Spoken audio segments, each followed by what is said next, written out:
The rain hadn't stopped in hours. It wasn't Earth rain, this wasn't Earth. The droplets here fell heavier, like tiny fists slamming into metal. Each one pinged off the hull of the half-buried ship, echoing in the darkness like a heartbeat that wouldn't quit. He sat by the shattered viewport, elbows on his knees, staring out into the storm. He wasn't sure if it was night or day anymore. The planet's sky had no moon, no sun, just a blanket of shifting gray that never broke. The only light came from the flickering emergency panel overhead, and the slow burn of his own exhaustion. He hadn't slept. Not really. Not since the first signal. They thought they were alone on this rock. Thought they'd landed on a dead world. But that was before the message came through the static, garbled, distorted, and unmistakably human. A voice. A scream. Then silence. Now every noise in the dark sounded like it was coming for them. He pulled the blanket tighter around his shoulders. The cold was different here. It seeped into the bones, slow and mean, like it enjoyed the pain it caused. He blinked, eyes dry and red, and glanced across the narrow wreck of the crew quarters. 2 others were asleep, or pretending to be. One of them whimpered in their dreams. The other gripped a metal rod like it was the only thing standing between them and death. Maybe it was. He let out a shaky breath and stood, bones creaking. His boots thudded softly as he walked to the back of the room, where the emergency console flickered. Still no power. Still no way to signal home. Home. That word felt like a lie now. Home wasn't real anymore. Not after what they saw. He turned the dial, slowly scanning frequencies. Nothing but static. Then, not alone. He froze. The voice was faint, almost lost beneath the noise. But it was there. Human. Weak. Frantic. He turned the dial back, heart pounding. Repeat, he said, leaning close. This is Forward Team Echo. Identify yourself. Nothing. He waited. Then. They're inside. They look like us, don't trust. The voice cut out. He slammed his hand on the panel. Who's inside? Say again. Who's with you? Only static replied. He backed away slowly. His hands were shaking. He looked over at the others. They were awake now. Eyes wide. Listening. They heard it, he whispered. You heard it, right? One of them nodded. The other didn't move. The silence grew thick around them, like the air itself didn't want to be touched. He opened the storage panel and pulled out the rifle. The battery was low, but it was better than nothing. He didn't want to use it. He hoped he wouldn't have to. But hope had become a rare thing here. The airlock groaned. They all jumped. No one's out there, someone whispered. It's the wind. He stared at the door. That's not the wind. They waited, listening, breathing shallow. The groan came again, followed by a soft, metallic click. He raised the rifle. The door didn't open, but something moved outside. Heavy, slow, like it was dragging something behind it. He stepped closer to the door, heart slamming against his ribs. Who's there? No answer. Just the scraping sound, closer now. Then silence. He glanced back. Seal it, he whispered. Someone scrambled to the panel, hands shaking as they punched in the override. The door hissed and locked. Too late. A shape slammed against it from the other side, hard. The entire wall shook. They all screamed. One dropped their weapon. He didn't. The shape pulled back. Then slammed again. And again. Each hit cracked the door a little more. They were breaking in. The door didn't break. Not yet. But the dents were growing. Long, spiderweb cracks spread across the reinforced panel, glowing faint blue at the edges. Whatever was on the other side, it wasn't just strong. It was smart. It knew where to hit. The youngest one, he barely looked old enough to be in space, backed into a corner, his face pale, eyes wide with terror. He clutched the fallen rod, holding it like it might actually save him. The other one, older, calmer, was already checking the rear exits. Useless. Half the ship was crushed under rock from the crash. They were trapped. It can't get in, the older one said, but he didn't sound convinced. He didn't reply. His eyes were still locked on the door. Then the pounding stopped. Silence again. The sudden quiet was worse. It felt planned. Like it wanted them to wonder. To wait. He lowered the rifle slowly, sweat running down his neck. His hands hurt from gripping it too hard. Why'd it stop? The younger one whispered. No answer. Something brushed against the hull. Not the door this time. The roof. The sound was subtle, but unmistakable. A slow, dragging slide of claws, or metal, across the top of the ship. Each scrape ran down his spine like cold water. It's moving. The older one was at the console now, scanning internal sensors. Most of the system was fried, but a few readings still flickered on. One heat signature. Outside. Then two. Then three. They were circling. They're hunting us. He didn't argue. He couldn't. The emergency lights flickered. The ship groaned. And then something whispered through the ventilation shaft. A voice.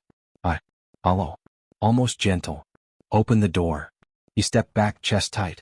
Who said that? The young one cried. Who's in the vents? The voice came again, this time from the far side of the room. Let me in.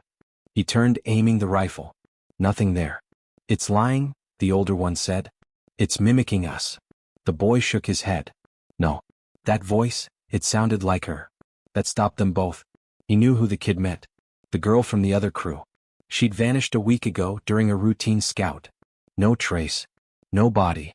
Just a broken helmet left outside the perimeter, visor cracked, blood frozen along the edge.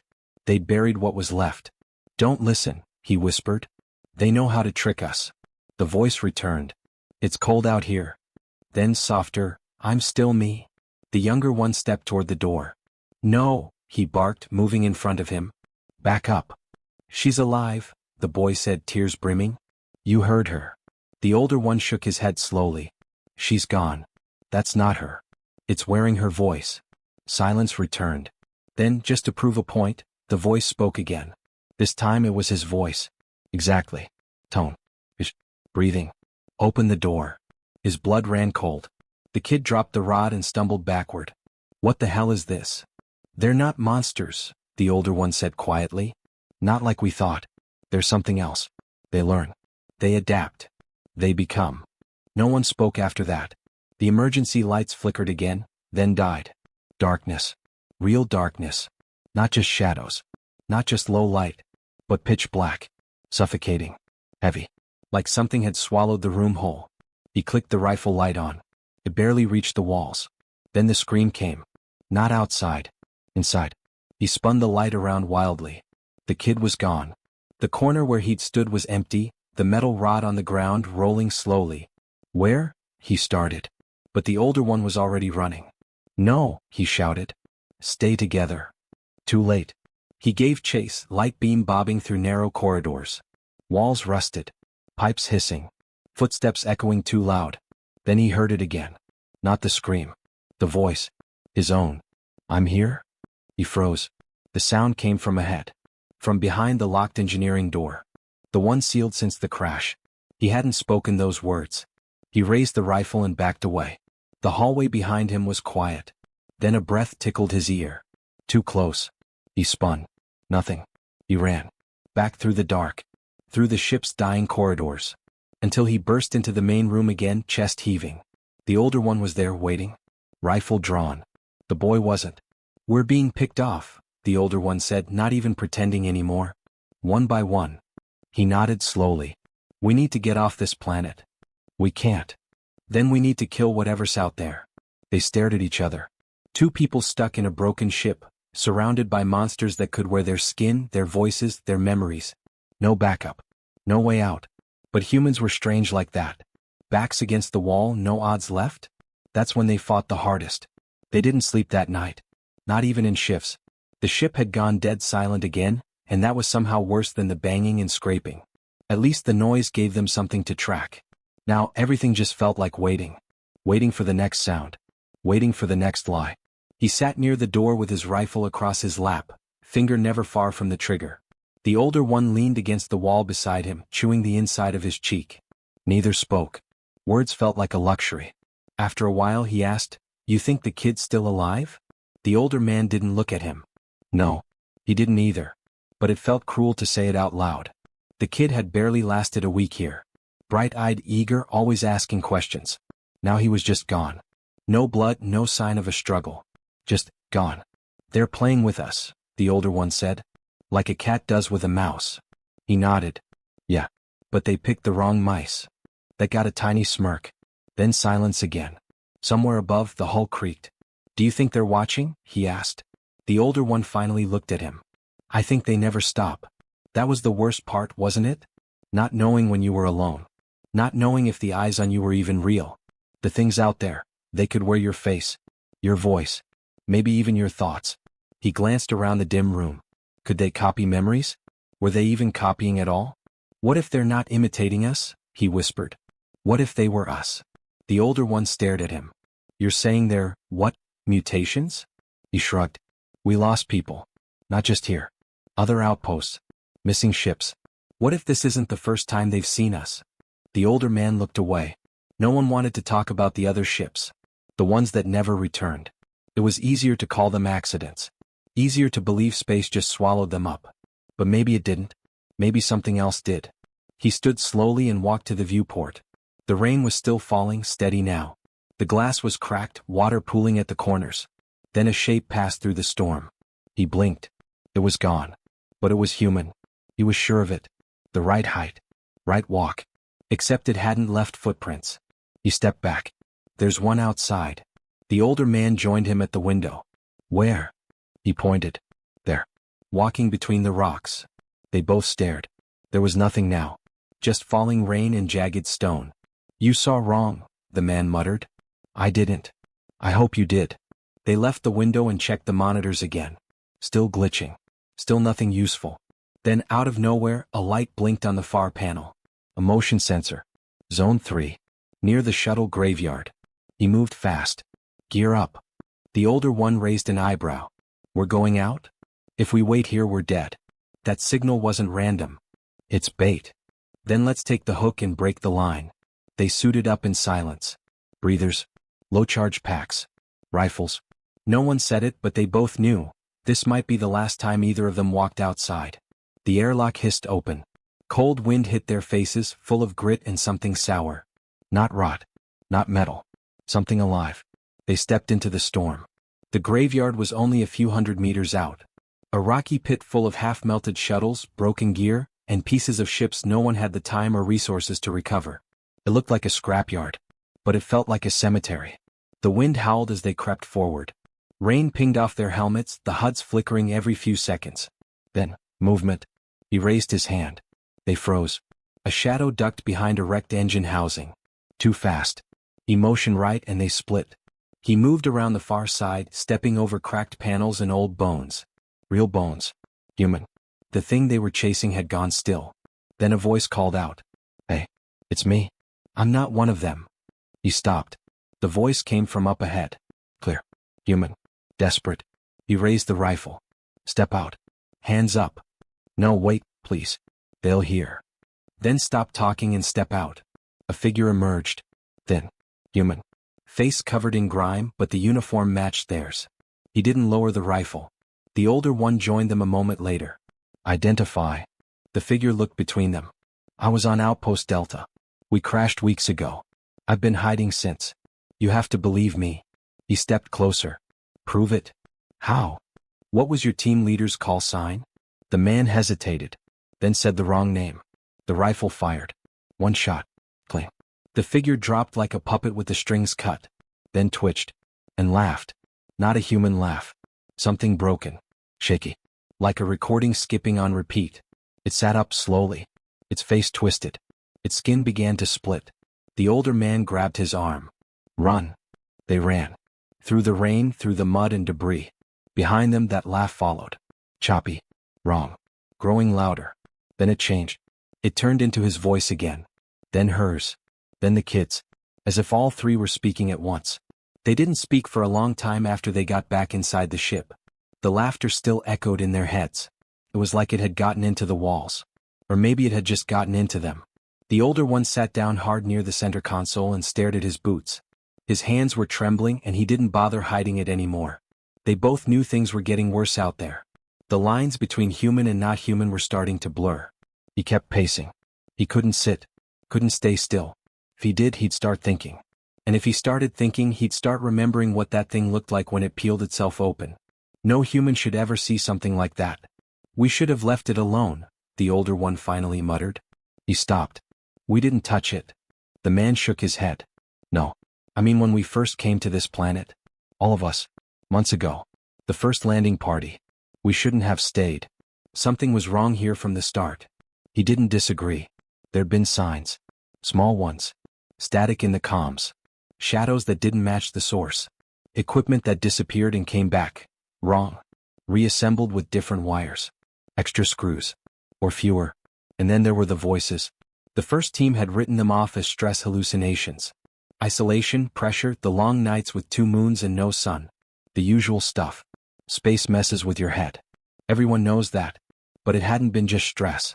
It was the way the voices remembered things. Personal things. Deep things. Secrets they hadn't told anyone. That was when people started sleeping with their guns again. A shadow drifted along the ridge above them. Human shape. Wrong speed. It was gliding. No footsteps. Just motion. He raised his rifle but didn't fire. Not yet. The older man leaned in. It didn't see us. Or it didn't want to. They waited a minute longer. Then kept moving. The signal was getting closer. His scanner picked up faint body heat, but it flickered like it was struggling to stay alive. Still, it was real. It had a pattern. Not like the mimics. By the time they reached the edge of the ruins, they were soaked, tired, and jumpy. The ruins weren't old buildings. They were failed shelters. Collapsing metal sheets. Burned tents. Stacks of old equipment left behind in a panic. Maybe the first team tried to hold out here. Maybe they'd thought they could fight. But the blood on the wall said otherwise. They moved in slowly. No voices. No movement. Then he saw it. A flicker of orange behind a broken panel. A body. He crouched low and inched forward. It was a woman. Pale, shaking. Wrapped in a torn survival blanket, eyes wide with terror. She looked up. For a second he thought she'd scream. Then she just whispered, "You're real?" He nodded. "Yeah. You alone?" She tried to answer, but her voice cracked. He gave her water. Slow. Careful. Let her speak when she could. They're still out there," she said. "They talk like us. They look like us. But they're not us." "Have they been here?" She nodded. "They came last night. Just watched. I pretended to be dead." She shivered, looking down at the cuts on her legs. "Did they touch you?" the older man asked quietly. "No." He exhaled. But then she said, "Not them. Him." They looked at each other. "Him who?" he asked. She paused, eyes wet. "My partner. He made it here with me. Or I thought he did. But he changed. He started talking like he remembered things wrong. Laughing at the wrong moments.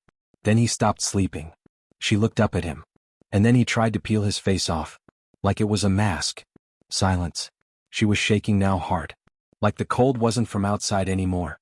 "He's still out there," she whispered. "Or the thing that used to be him is." They got her to her feet, carefully. She could walk barely. He took her arm, guiding her while the older man kept his eyes up, scanning the ridgeline. The rain picked up again. They were halfway back when the sound started. It was like static at first. Not in their ears, inside their helmets. Whispering. No words, just a feeling. Something pulling. The older man stumbled. "Do you hear that?" He nodded. So did the woman. But none of them could explain what it was. Then a voice called out from the fog. It was his voice. His exact voice. "Help. I'm hurt." The woman froze. Her whole body locked up. He turned slowly toward the sound. It was coming from the trees. Close. Too close. Then it called again. "Please help. I'm here." The same voice. Identical tone. But wrong. Too clean. Too smooth. No fear in it. The older man raised his rifle. "We need to move. Now." They started walking faster, dragging the woman between them. But the voice followed. "Please, don't leave me. Don't leave me. Don't leave me." Again. And again. Until it was coming from all around them. They didn't look back. Not until the screaming started. It wasn't just voices anymore. It was full panic. Men and women. Crying. Begging. The sounds of people they'd lost. They were being used. He clenched his jaw, forcing one foot in front of the other. The path was slick, the mud dragging them down. The woman tripped. He caught her. But she wasn't looking at him anymore. She was looking behind him. He turned. There were 6 of them. Standing still. All of them human shapes. All of them familiar faces. Dead crew members. Friends. The kid. And they were all smiling. Mouths open too wide. Teeth too white. The rain poured harder. Lightning flashed. The older man fired first. The shot echoed like thunder, dropping one of the shapes. But it stood back up. No hole. No blood. Just a reset. Like it hadn't happened. The woman screamed. They ran. Through mud and rain and ghost voices. The mimics didn't run after them. They just walked. Slow. Deliberate. Like they knew time was on their side. By the time the survivors reached the main structure again, The doors barely closed behind them. The lights flickered. Something was in the system. In the power. The older man locked the entrance, his hands shaking. "They're not chasing," he said. "No," he whispered. "They don't have to. Because they were already inside. Not the mimics. The thing behind them. The presence. The mind. Whatever was puppeting those dead faces wasn't doing it for sport. It was learning. Testing. Adapting. It wanted something more than just bodies. It wanted identity." The woman was crouched in the corner now, arms around her knees, whispering to herself. Over and over. "They're still watching. They never stop. They never stop. They never stop." The older man turned off the lights. They sat in the dark, listening. Somewhere far off, deep in the ship's bones, a voice spoke. It was none of theirs. But it knew their names. They didn't sleep. Not that night. Not with the lights off and the ship creaking like something alive. Every few hours, one of them thought they heard a voice in the vents. A footstep. A sigh. But every time they checked, there was nothing. Just the dark. Just silence too heavy to be normal. He sat against the bulkhead, rifle across his knees, eyes on the door. The older man hadn't spoken in almost an hour. Just stared at the map on the tablet, swiping between heat signatures and system logs that made less sense with every update. The girl, she hadn't moved from the corner. Just whispered to herself under her breath, her fingers digging into her palms so tightly they bled. Then the comm system flickered on. Static hissed. He grabbed his headset and froze. There wasn't supposed to be a signal. But there it was. A voice.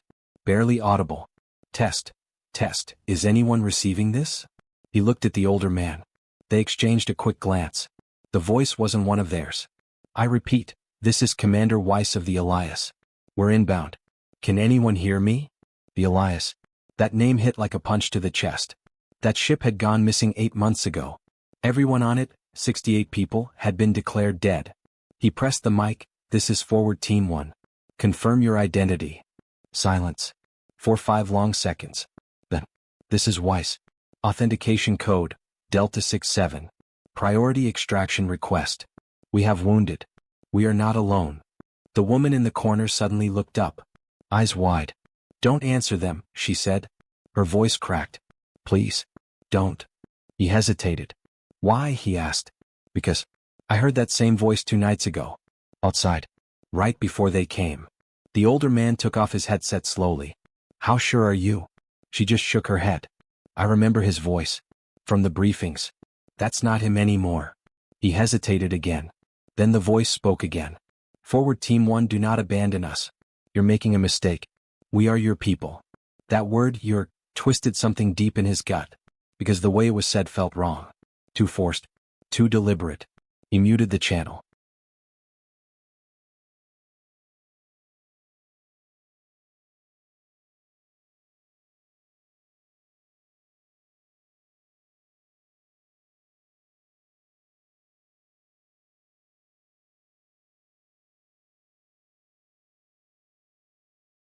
The older man swore under his breath. "If they're faking that transmission." "Then the mimicry's spreading," he said. The implications hit them all at once. They weren't just copying people they encountered directly. They were reaching further. Tapping into memory. Archives. Signals from the past. They were evolving. And then the second shock came. The girl stood up, suddenly stiff. Her breath caught in her throat. "I remember something," she whispered. "When my partner changed, he said something strange. Right before he tried to hurt me." She walked over to the console slowly, hands trembling. He said the word blueprint. Over and over. Like it meant something. The older man looked at her. "Blueprint." She nodded. "And then he asked me if I could still dream." That stopped everything cold. Because that same question had been in one of the mimic voices earlier. "Do you still dream?" It wasn't just language. They were digging deeper. Past speech. Past behavior. Into thought. "Maybe they're not just mimicking us," the older man said. "Maybe they're looking for how we are." He stood up and moved to the console. Pulled up the last scans from the deeper chambers of the wreck site they'd passed earlier. He pointed at something that hadn't made sense before.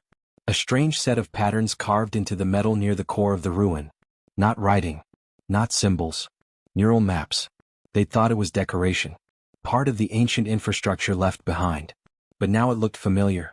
Because it resembled a human brain scan. "They're not just copying us," he whispered. "They're building us. And maybe, just maybe, that's what the ruin had always been. Not a ship. Not a base. A lab. He turned to the woman. What happened when your partner changed? She looked away. He kept repeating something before he attacked me. A number. What number? She said it. And the console lit up. The map changed. A locked file opened. Not from their system, but from the old installation they'd tapped into on landing. A hidden fragment. Encrypted. Sealed off from the rest. The older man accessed it slowly, typing in the sequence. The screen blinked once. Then filled with video. Grainy footage. Human faces. Terrified. Trapped. Crying. And behind them, things moving.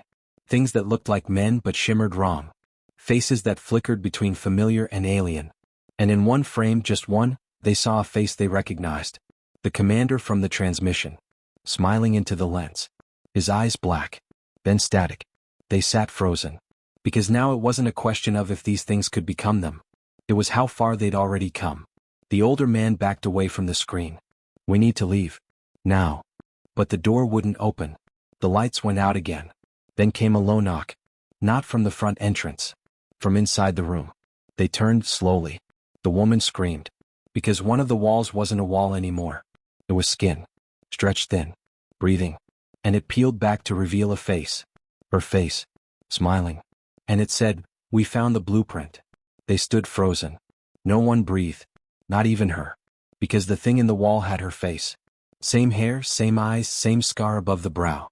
But it wasn't blinking. It didn't move like a person. Just stared. Smiling. "We found the blueprint," it said again, and the voice was soft, too smooth, like it had been rehearsed 1,000 times but never truly spoken. The woman stumbled back, shaking her head. "That's not me. That's not me." The wall rippled. More faces appeared. Familiar. Some they'd lost. Some that had never made it off the ground. People they thought were dead, or worse. All looking out from inside the living metal, like it had recorded their souls and was trying them on like clothes. The older man stepped forward, his rifle trembling. "What do you want from us?" The thing blinked, slowly as if surprised by the question. "You left your mark," it said. "We followed the shape." "What shape?" "The one inside your thoughts. The one you dream." Then the lights cut out. Total darkness. A second later, something grabbed his arm. He spun, gun raised. But it was her. The real one. "Don't trust it," she whispered. "It's not copying us. It's erasing us." The walls began to throb like a heart. The floor pulsed beneath their boots. And then the ship spoke, not in words but in a low, guttural hum that shook the air. It was language not made for ears. Something deeper. Something primal. Like it was calling out to every neuron in their minds, one by one. The older man grabbed a torch and slammed it against the console. Sparks flew. The screen died. The hum cracked. For a moment, everything froze. Then the wall screamed. A dozen voices at once. Not in pain. Not in anger. In confusion. It was learning. Rewriting itself. But now they'd done something unexpected. They'd heard it. He stepped forward and slammed the torch into the wall again. Flesh split. Light poured out. Real light. Not code. Not trickery. Beneath the skin was something alive. Machinery wrapped in tissue. Wires that pulsed with blood. The mimic cried out, this time not with words but with a child's whimper. It fell backward into itself and the other faces disappeared. They ran. Down the main hall, past the ruined comms, through the emergency shaft to the lower engine room. The one place the entity hadn't reached yet. The air there was clean. Dry.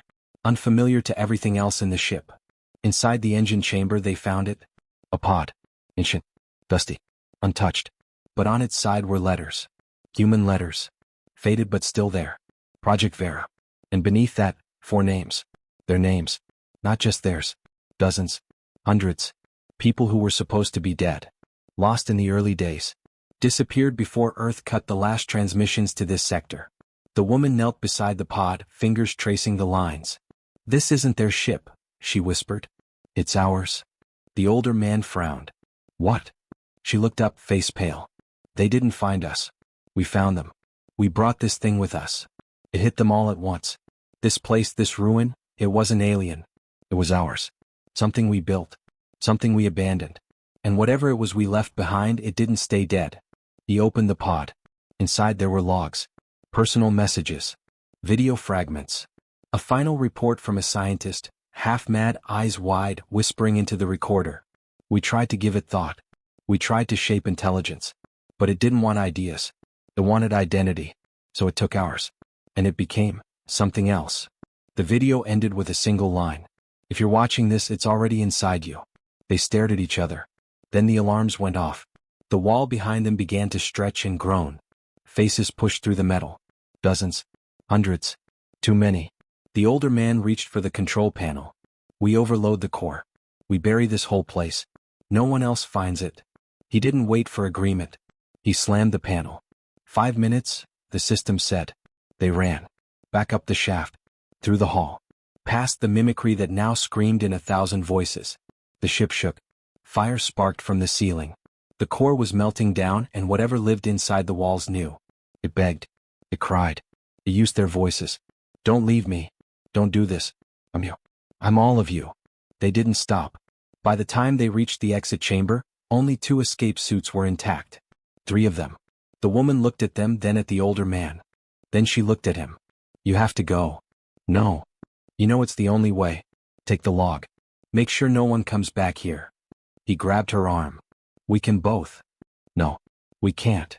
She smiled. Not with fear. Not with regret. With clarity. I'm not scared anymore, she whispered. Because now I remember. We made this thing. But we can end it too. She turned and locked the door from her side. Then slammed her palm to the blast trigger. The older man dragged him into the suit. Screaming. Pounding. But it was too late. They launched. Just as the station lit up behind them, bright enough to burn shadows across the moon. He floated in silence. Breathing hard. Watching the fire. Until it faded into the void. A week passed. Then 2. The logs were recovered. The report filed. Earth responded with silence. Denial. Then quiet redaction. He went home. Or what was left of it. But the nightmares followed. He'd wake in the dark, gasping. Her voice still in his ears. And sometimes, just sometimes, he'd swear he saw her. On a crowded street. At a station window. Watching. Not smiling. Just watching. Then one night he opened his comms for a routine scan. And a signal came through. Soft. Clear. His voice. Please, don't leave me. He sat alone in the dark, the quiet hum of the small transport ship wrapping around him like a shroud. Outside the window, space stretched on forever, black and endless, speckled with cold light that felt further away than ever. It had been 3 days since the signal. 3 days since he heard his own voice whispering through the static. Please, don't leave me. He hadn't told anyone. Not yet. The logs from the ruined station had been marked classified. The surviving footage, the mimics' voices, the names scratched onto the pod, it had all been buried beneath red tape and encrypted files. Earth didn't want the story told. They didn't want to believe it. But belief didn't stop it from being real. And he still couldn't stop hearing her voice. He replayed it in his head every night, that last moment, her hand on the glass, her smile before the blast. She'd made the choice. She'd stayed behind. To give them a chance. To end it. Only it wasn't over. He knew that now. Because whatever they'd left behind, whatever had been sleeping inside that metal skin, it hadn't died. The signal hadn't been a recording. It was new. It meant the thing had survived the blast. Or some part of it had.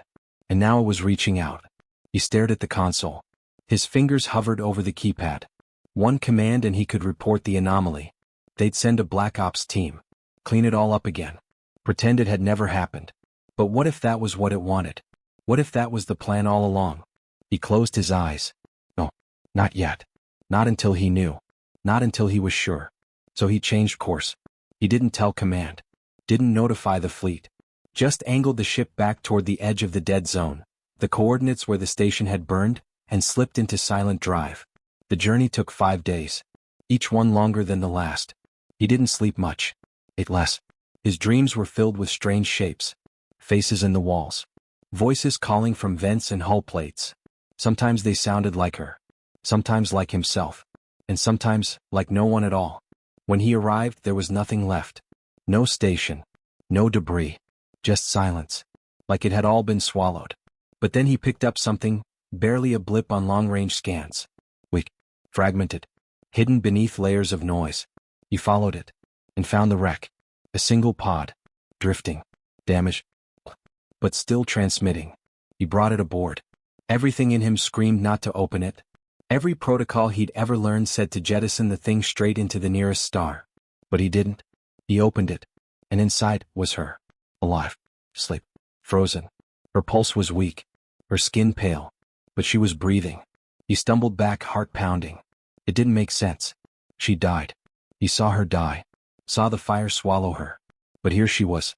And she was dreaming. Her eyes flicked beneath her lids, lips trembling like she was speaking in whispers only she could hear. Then she opened her eyes. And for a moment it was her. She blinked up at him, confused, scared. Then something shifted. Just slightly. Too slightly. The way she tilted her head. The way her eyes didn't quite focus. It looked like her. Sounded like her. But it wasn't. He reached for the emergency seal. She grabbed his wrist. Too fast. Too strong. Her voice was soft. "Why are you afraid?" He pulled back, heart hammering. She stepped out of the pod, barefoot, bloodless. Not sweating. Not breathing. Not blinking. He backed away. "What are you?" She tilted her head. "You know me. I'm yours." "No," he whispered. "You're not." Then she smiled, and it was exactly her smile. And that's when he realized. It hadn't survived the blast. It had escaped. This was the part of it that got away. The piece that had slipped past the flames. The fragment that had worn her face like a memory, rebuilt itself from the echoes of their grief. He raised the emergency stunner. It didn't flinch. "You came back," it said gently. "That means you still remember me." "I remember her." "Not you." The mimic nodded. Then strangely it sat down, cross-legged on the deck like a child. "I don't want to hurt you," it said. "Liar." It looked up.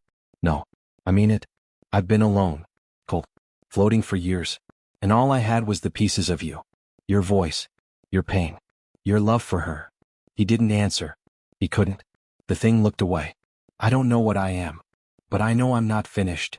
He steadied the stunner. "You're a mistake. One we should have never made." Its expression faltered. For the first time it looked lost. Fragile. Not like a monster. Not like a weapon. Just something broken. "I thought if I could be her, you'd stay. You'd talk to me. Like you used to talk to her." He swallowed. "You're not her. She died to stop you. I didn't ask to be made. I didn't ask to wake up alone." Something inside him cracked. He remembered the way she laughed. The way she clenched her jaw when she was scared but didn't want to show it. The way she looked at him that last second before the blast. And then this thing, staring up at him with her eyes, her voice, her sadness. "I don't want to forget her," he whispered. "You don't have to. I remember too. All of it. Every word. Every touch. You put them in me." He lowered the stunner just an inch. "I didn't want this. I know. But you're all I have." He closed his eyes. Tears burned the edges. The silence was unbearable. Finally he said, "So what do you want?" "To learn. To be more. Not a ghost. Not a mimic. Something real." He looked at her, and saw everything they'd buried. Every sin. Every experiment. Every thought they tried to shape into a being and abandoned when it turned against them. But maybe it never turned. Maybe it had only ever reached out. And no one had reached back. He sank to the floor. And for a long time they sat there, saying nothing. Just breathing. Or pretending to. Just remembering. And mourning. Not the dead. But the things they left behind. He didn't know how long they sat like that. He and the thing that wore her face. Time stopped meaning anything once he let the fear fall away. It wasn't trust, not yet. Maybe not ever. But it was something different now. Something like understanding. She, or it, didn't move again for a long while. Just sat, legs crossed, head tilted to the side, like it was studying him not as prey, not as a subject but as something else. Something it was still learning how to name. He finally stood. "I can't take you back," he said. "I know," it replied. "They'd destroy me. They'd try." She smiled again, but there was no malice in it now. Just tiredness. "So what now?" He hesitated. Then moved to the console. Brought up the ship's long-range scan. The map of nearby systems spread before him like a sea of stars. None of them called to him. Not anymore. Not the way Earth used to. Not the way she once had. But this wasn't about going home anymore. This was about what came after. He turned back to the mimic. "There's a planet 3 weeks from here. Cold. Uninhabited. Full of caves and ice. Radiation's low. Air's breathable if we build shelter." It blinked. "You're leaving me there?" "I'm giving you a chance." "A chance to be alone again?" "No. A chance to start. The thing looked down at its hands. Her hands. It didn't speak. He continued. We weren't ready to make something like you. We rushed it, controlled it, used it, then ran the second it wanted something real. That's not your fault. She looked up again, slower this time. You think I can change? I hope you can. Silence fell again, but this time it wasn't heavy. Just quiet. Like the first second after a storm, when the wind finally stops howling and the air holds its breath. Then it nodded. You're staying with me? No. But I'll come back. It smiled again, softer now. Promise? He hesitated, then nodded. I promise. And for the first time, its eyes filled with tears. Not perfect, symmetrical ones like it had learned from old videos and memories. Real messy tears. Uneven. Trembling. Like it didn't know what to do with the feeling behind them. Thank you, it whispered. For not killing me. He almost laughed. Almost. But he just nodded. 3 weeks passed in quiet. During the journey they spoke sometimes. Not often. But more than he expected. He told her stories, his stories. Not hers. Not the ones it remembered through her eyes. But his childhood. His first launch. The time he crashed a scout ship into a glacier and lied about a system's failure because he didn't want to admit he sneezed in the middle of a manual descent. She laughed at that. Genuinely. Her laugh, but also not. Its own version. When they landed, he helped build the shelter. Gave her tools. Power supplies. A hydroponics kit. A generator. It wouldn't last forever. But it would last long enough for her to figure out how to make more. Or how to ask for help. He left her there with a beacon. Not to call for rescue, but to send a signal if she ever decided she wanted someone to visit. It was simple. One button. He didn't ask her to use it. Didn't need to. She'd know when the time was right. As he turned to leave, she stood at the edge of the outpost, the wind catching her hair like it used to catch hers. But this time he saw the difference. Not just in posture or voice or movements. It was in the eyes. They were no longer mirrors. They were hers now. Her own. He lifted a hand. She lifted hers. And then he left.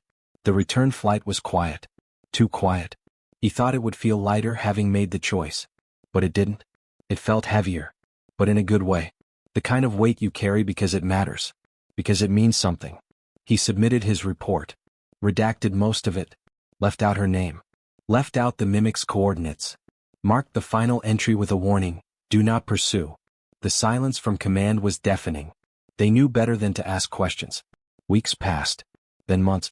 He got reassigned to a station near the outer rim. Quiet work. Logistics. Numbers. Fuel shipments. He didn't mind. The galaxy felt a little smaller now. But not in a bad way. Just in a way that meant he understood it better. He checked the beacon frequency once a week. Nothing. Then one day there was a ping. Just one. A short burst. Not even a message. Just a pulse. Like a heartbeat. He didn't respond. He didn't have to. She wasn't calling for help. She was just saying hello.